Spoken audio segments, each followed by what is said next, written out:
Welcome to the Three Martini Lunch. Grab a stool next to Greg Columbus of Radio America and Jim Garrity of National Review. Three Martinis coming up.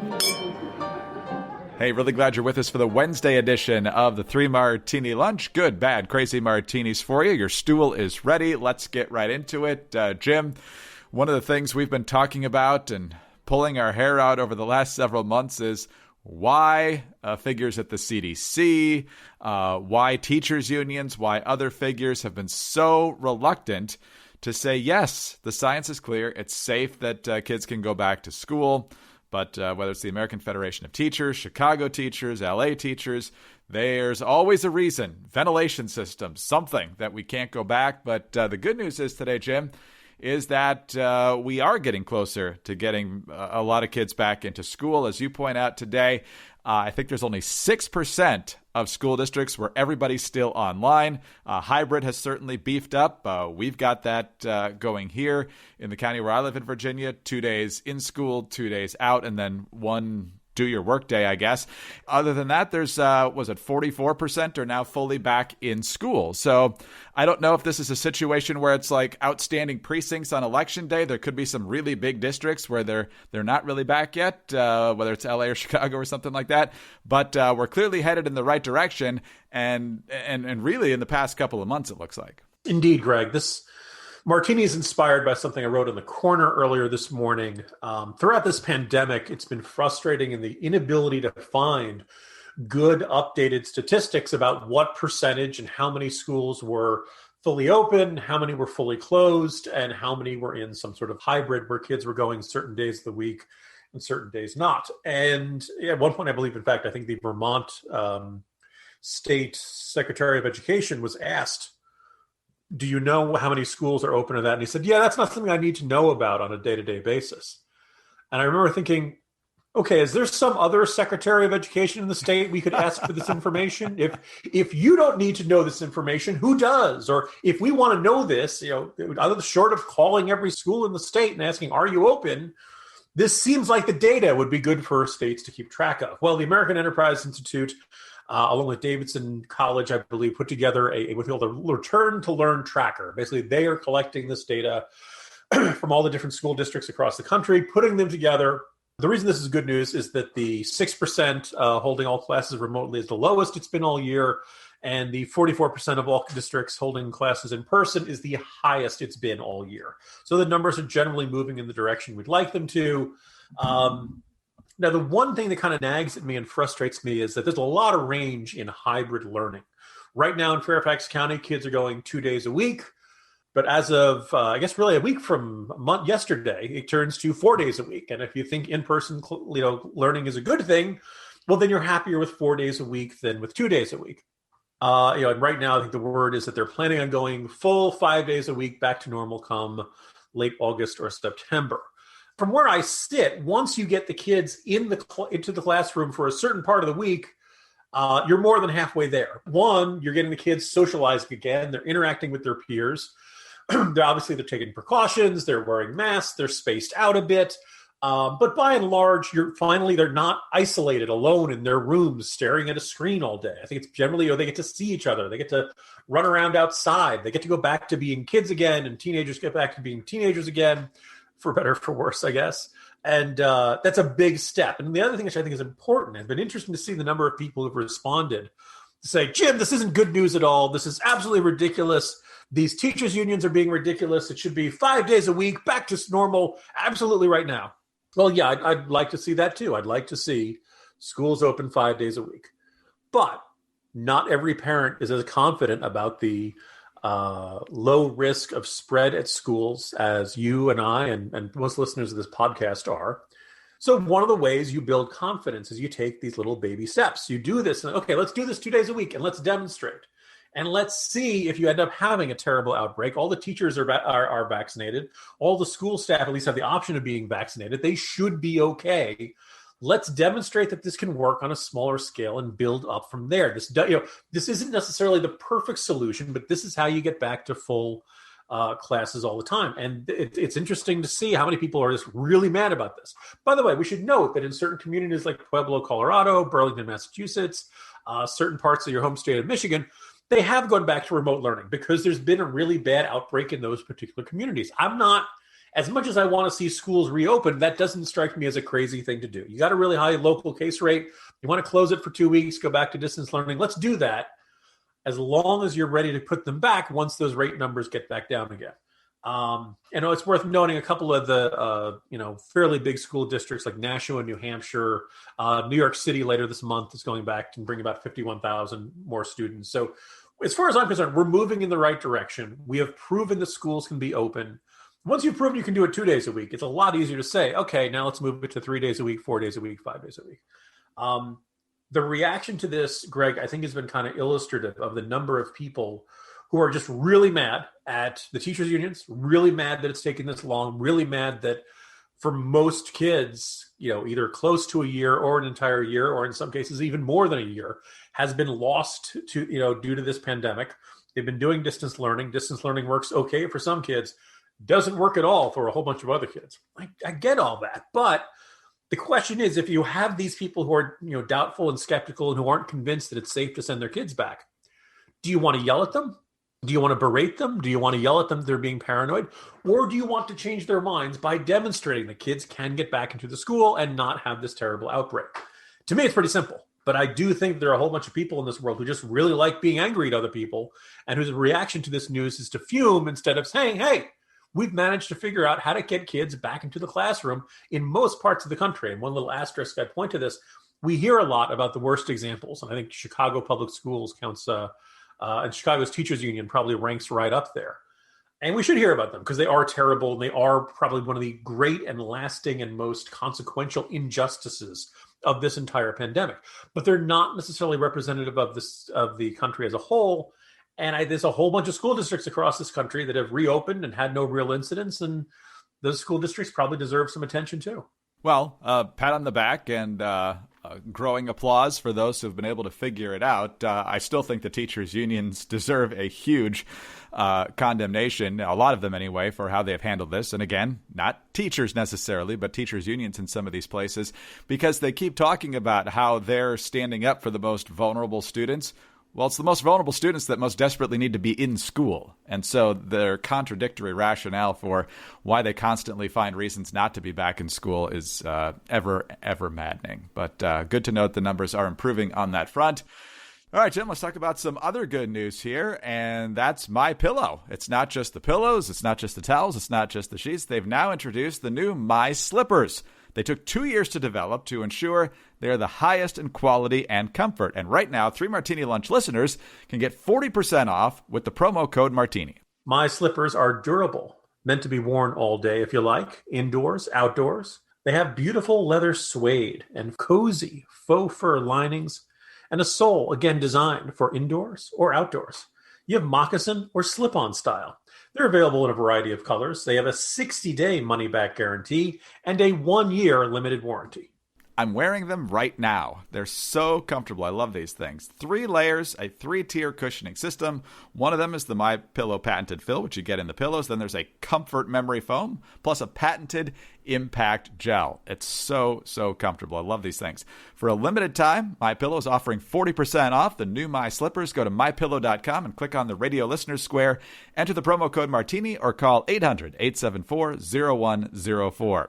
And while you're there, take advantage of the deep discounts on all MyPillow products, including the Giza Dream bed sheets, the MyPillow mattress topper, and the MyPillow towel sets. You can only save that 40%, though, on the My Slippers with the promo code Martini. Call 800-874-0104 or visit MyPillow.com today. All right, Jim, this news broke exactly as we finished taping yesterday, so we've had a little bit of time to think it over. President Biden announcing that he wants all U.S. forces out of Afghanistan by September 11th, which would be the 20th anniversary of the 9/11 attacks. By the time some folks listen to this, you may have heard his public statement. We know some of the excerpts of that. One is which, I am now the 4th American president to preside over an American troop presence in Afghanistan. 2 Republicans, 2 Democrats. I will not pass this responsibility to a 5th. He also says we cannot continue the cycle of extending or expanding our military presence in Afghanistan, hoping to create the ideal conditions for our withdrawal, expecting a different result. Now, the Trump administration had actually negotiated a general withdrawal by May 1st, so this is actually going to be a little bit later than that. I think you and I both had the same reaction here about the symbolism of that particular day and whether that actually accomplishes a whole lot. And then as far as whether this is the right move, and part of me sympathizes with the libertarians that say it should have been done a long time ago. And then part of me sympathizes with the argument that, you know what, if we're completely gone, it's just going to devolve to the way it was. So I'm hopeful that at least we'll have some sort of way of being able to dive back in there if we have to. What do you make of Biden's timing and his rationale? Yeah, look, it's very easy to understand. And it's a fair argument. It's been 20 years. What are you going to accomplish in year 21 that you haven't accomplished in the first 20 years? You can give variations of that argument going back for quite a few years. What are you going to accomplish in year 20 that you couldn't accomplish in year 19 and all of that? It's understandable that. But I do kind of feel like the conversation about Afghanistan isn't really that connected to the conditions on Afghanistan, which is why when I wrote the Morning Jolt today, I felt this need to point out that, like, again, people, first of all, notice how often Afghanistan just disappears from the news cycle for long stretches. And I really get irked when I hear people referring to it as the forever war. To me, that's an indicator that a person is not really, in some cases, may not have updated their rhetoric on Afghanistan from the end of the Bush years. And have completely much ignored everything that's happened in the Obama years and in the Trump years. The last U.S. casualty in Afghanistan, at least as of this morning, was on November 17th, and that is a non-combat vehicle accident. The last hostile fire casualty in Afghanistan was February 8th. This means it's been more than a year. Can it be a forever war if our guys are not in combat? The Afghan army is fighting the Taliban. That's what we're trying to do there and train them. But we ourselves, our troops are not fighting them. If you want to say our guys are dying over there, well, I kind of looked it up, and it turned out that since 2006 to 2020, nearly 3/4 of active duty personnel who have died while serving in the U.S. Armed Forces have not died in Iraq or Afghanistan, and have not died in overseas contingency operations, meaning combat operations. It's been vehicle accidents. It's been, in some cases, self-inflicted wounds. In some cases, it's been, alcohol has been a factor. Accidents, self-inflicted wounds, or illness. Right? 16% of these deaths involve vehicles. Alcohol was a factor in 14 of those. Look, it's one of those things, you can't say, if the argument is we should withdraw from Afghanistan because our troops are dying over there.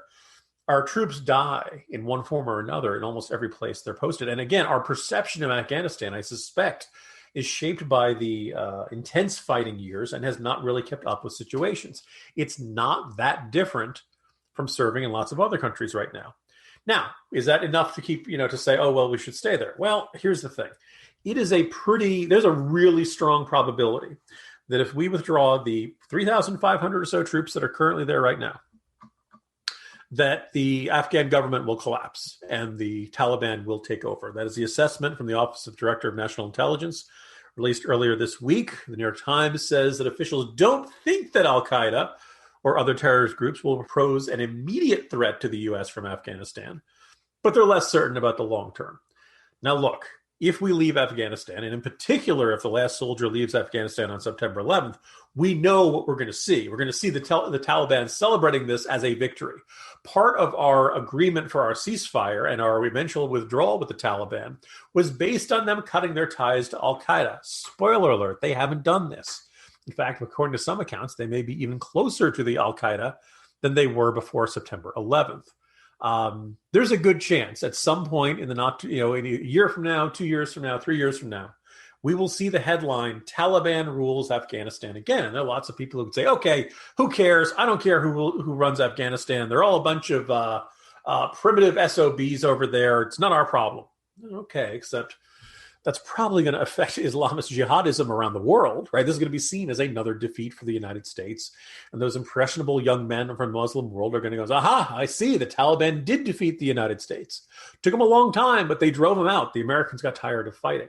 Now, does this mean you should stay in there forever? Not necessarily, but you should be clear-eyed about the consequences of this. And there's one other really ominous point about this, which is that we've already seen this movie before, not that long ago, when the U.S. withdrew from Iraq in the Obama administration in a process that was largely overseen by then Vice President Joe Biden. They were completely convinced that we were, this was all this very similar arguments. We've done all we can. It's up to the Iraqis to run their country now, that we shouldn't be in here forever wars, no blood for oil, blah, blah, blah. And we left Iraq. And then within about 2 years, ISIS had arisen in the vacuum that followed.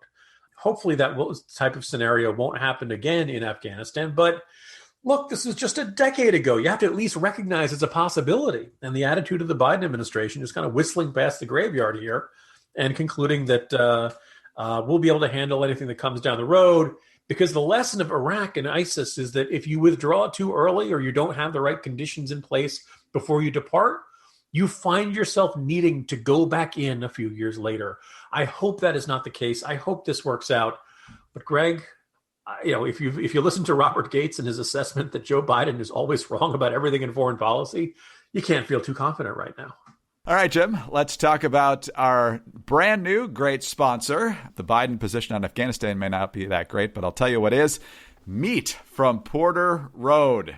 Okay, I love meat. You love meat. I would guess most of our audience certainly does. But, you can get the meat on the foam trays at the grocery store, but you shouldn't. You should skip that and enjoy craft meat without leaving your house. Porter Road has you covered from weeknight staples to weekend cooking projects and everything in between. Simply put, Porter Road is an online butcher shop that delivers high-quality meat directly to you. Chefs and butchers Chris and James started Porter Road 10 years ago as a local Nashville butcher shop with a mission to fix a broken food system. For 10 years, they've tweaked and tuned their process to bring you an exceptional piece of meat, all while building a more sustainable system for farmers on the planet. They work with trusted local farmers to ensure animals are raised the right way, humanely on pasture with no added hormones or antibiotics. From there, Porter Road dry ages all of their beef and hand cuts each steak and chop using old world butchery techniques to produce cuts you will not find at your local grocery store. So shop like you would at a local butcher and order items a la carte or choose from curated subscription bundles that always ship free. There's no commitment and you can customize your frequency. Plus, steaks and chops arrive fresh and never frozen. So far, we've had the ribeye steak on the bone and also some sausages, which had a nice kick to them, but not too spicy. Really, really quality meat. Right now, Porter Road is offering our listeners $20 off your first order of $100 or more if you go to porterroad.com/martini. Again, porterroad.com/martini for $20 off your first order of $100 or more. That's Porter Road, porterroad.com/martini. Great to have them on board as a new sponsor. Jim, let's go to our crazy martini now and back to yesterday's bad martini, which was the FDA CDC pause on the Johnson & Johnson vaccine as a result of those blood clotting cases that can't be resolved through the normal means. There is going to be that call today. We may get a decision as soon as today. Maybe it'll be a little bit later. But Nate Silver, certainly not a conservative, but someone who a lot of folks keep an eye on for his statistician prowess and his prognostication, chimed in on this yesterday saying 6 cases out of 7 million people. What a disaster.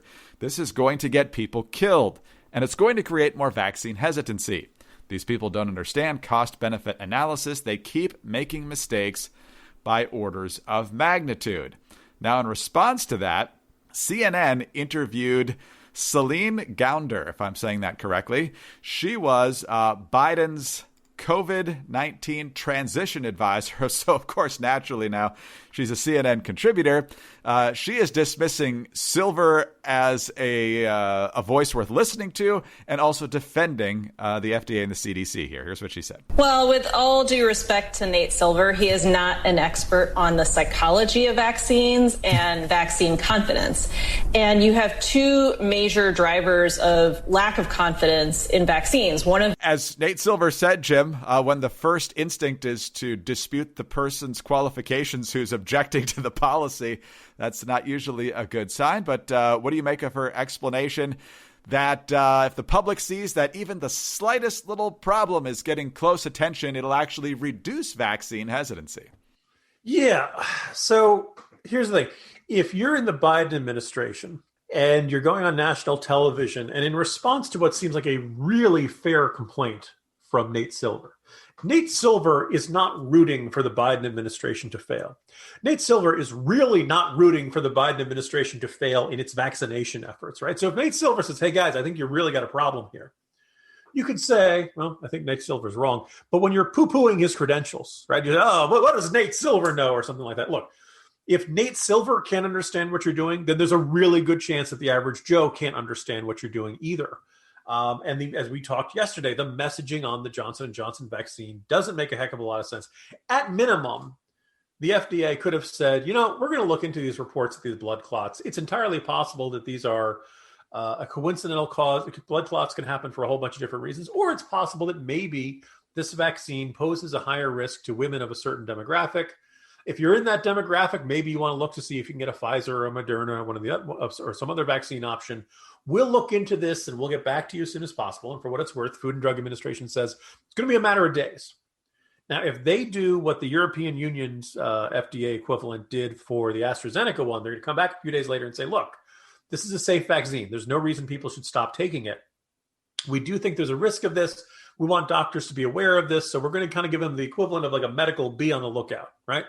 If you are a doctor and somebody who's had the Johnson & Johnson vaccine looks like they might be having blood clots, that could be a cause. Please treat the blood clots and take them seriously and all of that. And that's all perfectly fine and reasonable. But by halting it, I can tell you for the last 24 hours, I've been hearing from anti-vaxxers and other vaccine skeptics who go, see, I'm hearing defenders of the Detroit mayor saying, oh, no, he was totally right that Johnson & Johnson doesn't belong in Detroit, that people shouldn't use it and all that kind of stuff.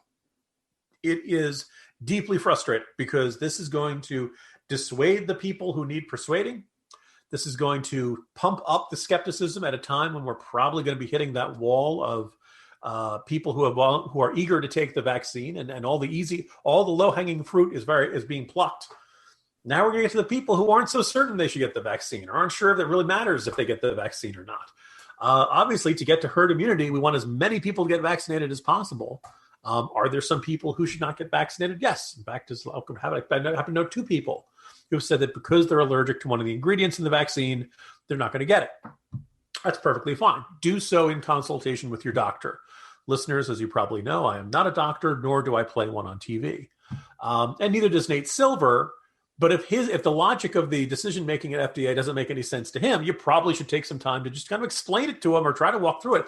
And I think the reason they had to go to the what does Nate Silver know approach is because there isn't really a good or easy way to explain the FDA decision making, at least in this particular set of circumstances. Jim, have you noticed that the Biden administration, and this is certainly not unique to the Biden administration, I think it's been going on for a long time in politics with both parties, very thin skin, presents as a unifier, somebody's going to listen to all sides. But if he gets any pushback from an interviewer, from a political rival, it's very quick. Oh, come on, man. And just very, very quick, whether it's in a debate or some other setting. They do not like to even have the slightest bit of pushback or ask to clarify. It's just, you must accept this because this is our position. So we're obviously right. It's very different than the image they're trying to portray. Yeah, and it's worth noting, you could say probably very few politicians and very few administrations enjoy being challenged or being questioned. But the attitude of Biden's reflex is that it's ridiculous that you'd even ask that question. And I'm just not convinced that that's the case. I'm just not convinced. Like in many cases, they're very reasonable ones. Come on, man. This is just seasonal stuff at the border. No, it's not. And it would help if they weren't so dishonest about it. But it also is another example of the fact that they very much want to project this image of having it all under control and knowing what they're due. And very often it's not quite as simple as they'd like the public to believe. Well, quite a day. Also, just breaking, you predicted it correctly yesterday, Jim. Officer Kim Potter in Minnesota will be charged with manslaughter for the fatal shooting that we talked about yesterday. So much more to come on that as well. Have a good day, and we'll do this again tomorrow. See you tomorrow, Greg. Jim Garrity, National Review. I'm Greg Corombos, Radio America. Thanks for being with us today. Very grateful that you're with us. Thank you for telling your friends about us as well. We're very grateful for your 5-star ratings and your kind reviews. Get us on those home devices. All you have to say is play 3 Martini Lunch podcast. Also, Follow us on Twitter. He's at Jim Garrity. I'm at Dateline_DC. Have a great Wednesday, and please join us on Thursday for the next 3 Martini Lunch. The Biden administration keeps saying there's a challenge at the border, but not a crisis. If President Biden and Vice President Harris were willing to come down and see what I've seen, they would know it's a major crisis if they were willing to admit it. I'm Sarah Carter. On the latest edition of The Sarah Carter Show, I'll give you the real story from my own reporting at the border, and I speak with Chris Cabrera of the National Border Patrol Council. Please join us. Subscribe to The Sarah Carter Show on Apple, Spotify, or wherever you get your podcasts.